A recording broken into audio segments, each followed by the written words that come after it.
Have you ever looked in the mirror with tears in your eyes and whispered to yourself, why do I give so much and still feel so empty? I remember a woman once told me, Evie, I would do anything for him. I would break myself into 1,000 pieces just to see him whole. But when I needed someone to hold me, he wasn't even looking. Let me ask you something. When did love start meaning sacrifice? Not the kind where you give from strength, but the kind where you slowly disappear trying to earn someone's attention, trying to be good enough, trying to be liked enough, trying to be kind enough for what? For love? And here's the thing no one tells you. If your kindness is currency to buy love, then it was never love to begin with. What if I told you that you don't have to earn love by betraying yourself? That maybe, just maybe, the most dangerous thing isn't being alone, but being with someone who only loves you when you're giving more than you can afford. This is for every person who has ever smiled when they wanted to cry.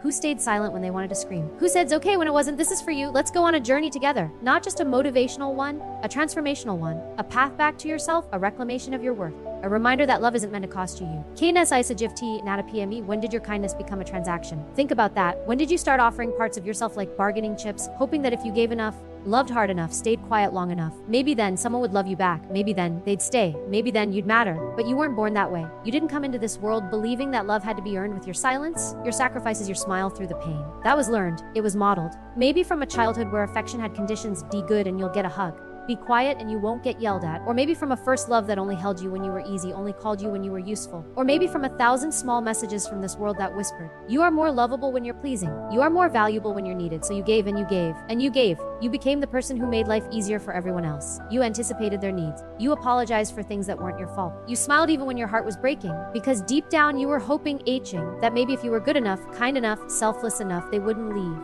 But here's what no one told you: that kind of kindness, the one rooted in fear and self-erasure and desperation, is not kindness. It's survival. That's not love, that's performance. Real kindness, true, grounded, empowered kindness is not a bargaining tool. It doesn't ask, what will I get in return? It asks, what feels right in my soul to give? And it knows when to stop giving, it knows when to walk away. Because true kindness comes from wholeness, not hollowness. You are not a vending machine of affection, where people push buttons and expect pieces of you to fall out. You are not a transaction. You are not a doormat shaped like a human being. You are a living, breathing soul, worthy of love exactly as you are. The moment you start using kindness as currency to buy love, you lose the most precious thing you have: yourself. You become someone else's version of lovable. And in doing that, you start to forget your own reflection.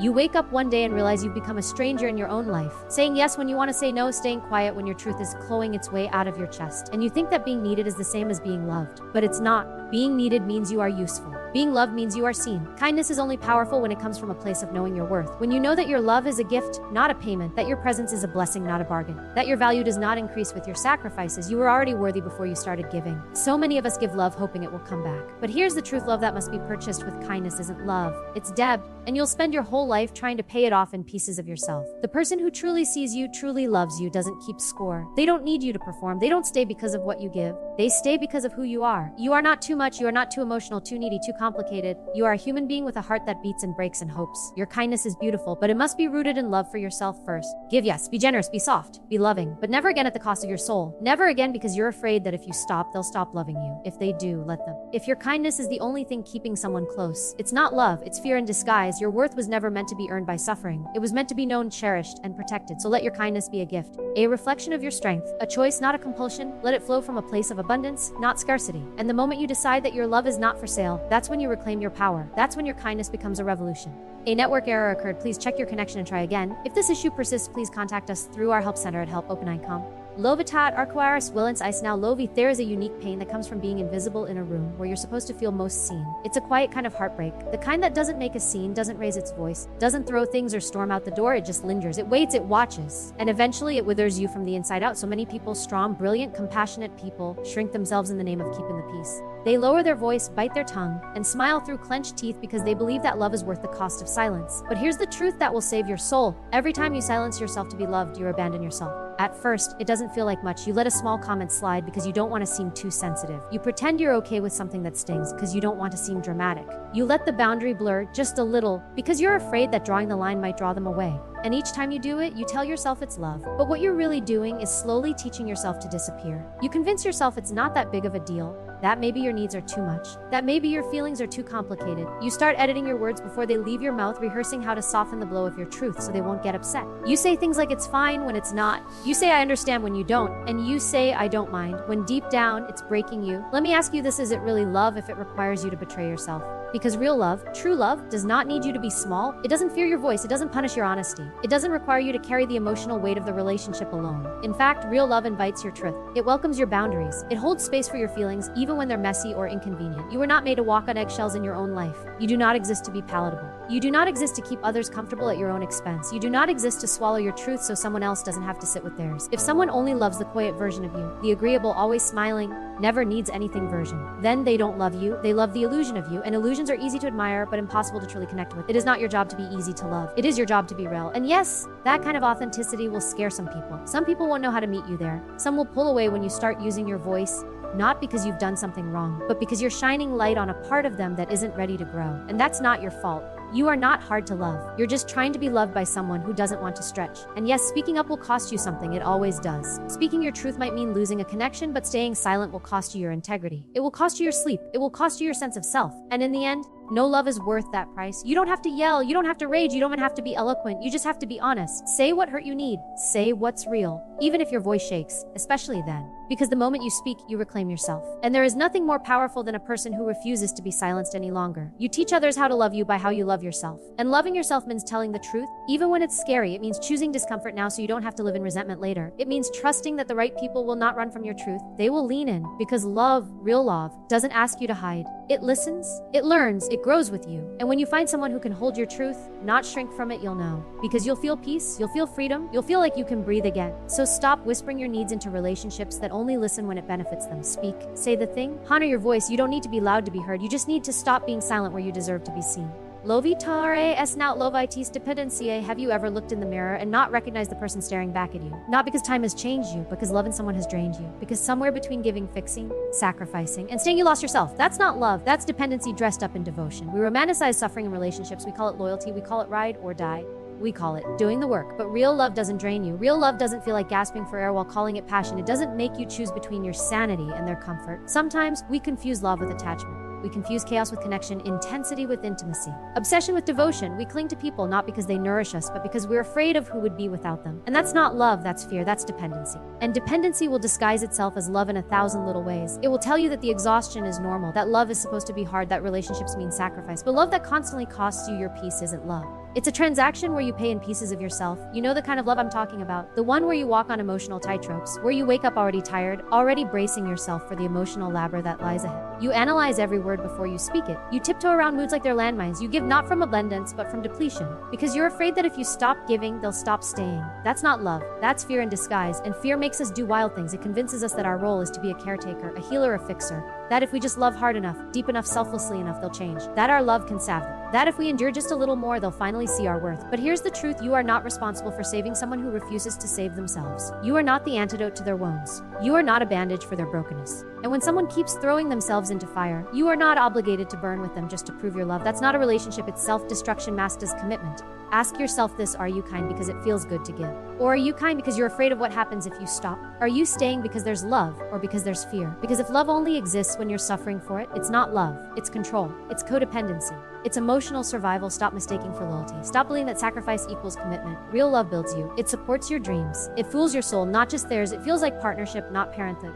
It's rooted in mutual growth, not emotional labor. Real love will never ask you to pour from an empty cup. It will say, rest, breathe, I've got you too. But dependency demands, it drains. It guilts you into staying. It rewards your silence and punishes your boundaries. It thrives when you abandon yourself to care for someone else. And so many of us were taught this is what love looks like. We grew up watching it, absorbing it. We were handed the blueprint that's sad. Love means sacrifice. Love means staying no matter what. Love means giving until there's nothing left to give. But that blueprint is broken. You deserve a love that energizes you, that fills you back up when life depletes you, that sees your tired eyes and says, you don't have to carry it all today.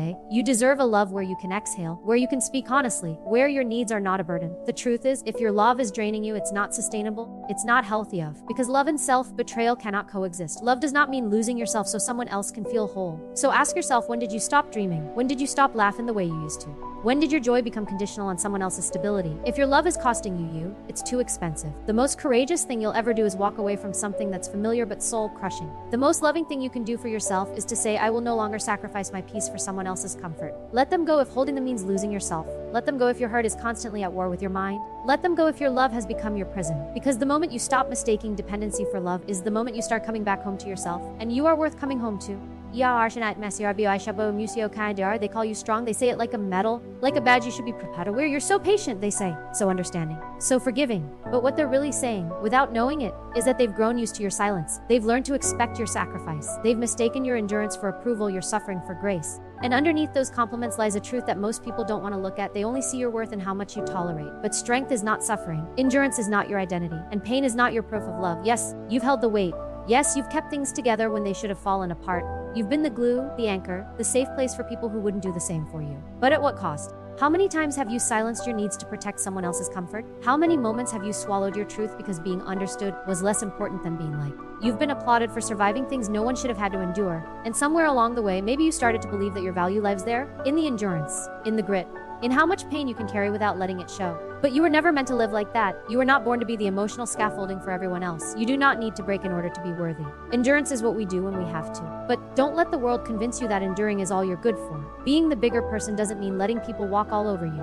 Forgiveness doesn't mean putting yourself back into harm's way. And kindness does not mean becoming a dumping ground for other people's dysfunction. You can be kind and walk away. You can be compassionate and say no. You can be strong and say enough. Your worth isn't in how much mistreatment you can take without snapping. It's not in how long you can stay silent before breaking. It's not in your ability to carry the emotional labor of every relationship you're in. Your worth is in your existence, your truth, your joy, your boundaries, your voice. The world may not clap for that kind of strength. They may not know how to praise someone who sets boundaries. They may not know what to do with a person who says, I love myself too much to keep living like this. But that's okay, because you are not here to earn love through your wounds. You are not here to be a symbol of resilience just because the world refused to give you rest. Sometimes the bravest thing you'll ever do is stop enduring. Sometimes real strength is in walking away, not staying. Sometimes it's choosing your peace over their approval, your healing over their comfort, your life over your performance. And here's the thing, you're allowed to stop performing. You're allowed to lay it down. You don't have to keep proving how strong you are by how quiet you can be while bleeding. You don't have to keep saying yes when your soul is screaming no. You don't have to keep enduring love that hurts, friendships that deplete, family ties that suffocate. You are not required to make other people feel comfortable at the cost of your own sanity. You're allowed to choose yourself. That's not selfish.